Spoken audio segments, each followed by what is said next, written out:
As a child, I was always smiling and laughing. I adapted well to new surroundings, even when I was in the hospital for a few days. And I didn't cry much, but when I did, it was only for a short amount of time, and my parents could easily cheer me up, especially with my dog. Today, I still go to my dog as a sense of comfort and happiness since he is my best friend.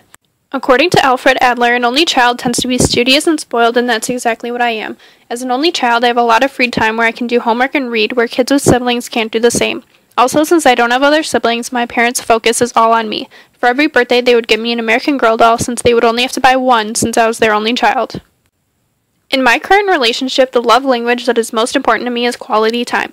I love just being able to go out and do fun things together, like play with puppies, go to the zoo, go downtown, or even just spend the day inside together. With long distance, I really began to cherish all the time we get to spend together. When it comes to hemisphere dominance, I am left dominant. I've always been a strong speller ever since I can remember. I always got perfect scores on my tests, and I even made it into my school spelling bee as a 6th grader. In 7th grade, I started taking Spanish, and I continue to practice the language to this day and will study it in the fall when I go off to college. In class, I scored very high on the annoyance scale because so many things bother me, and my list of annoyances seem to get bigger all the time. I absolutely hate when people obnoxiously chew on their nails in a quiet place, and I can't stand when someone crinkles the pages of their books when they read. Even though I'm a shy person sometimes, when I'm around my friends, I'm extremely sociable, outgoing, and talkative, which is exactly how Carl Jung describes extroverts.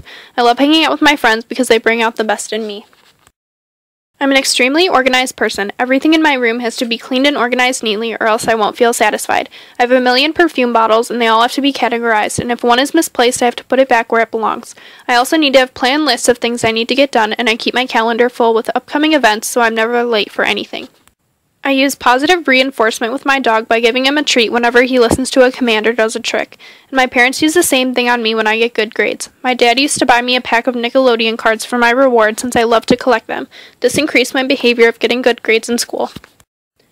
In the phallic stage, I absolutely love being with my dad.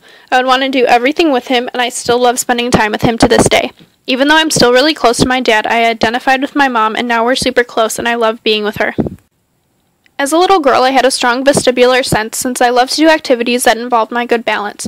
I always wanted to go to Orbit skating rink, jump on my trampoline in my backyard, and do gymnastics for the park district, and also just play on playgrounds.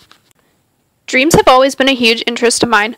When I was little, I would keep a dream journal and write down all of my dreams that I remembered, and I would try to think of what they meant. Now when I have a dream that boggles my mind, I look up what it means on the computer, and I try to see if the meaning matches anything in my life.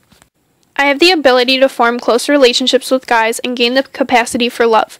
I've had 2 major relationships, one freshman year and one the end of junior year, that I'm happy to say I'm still in now.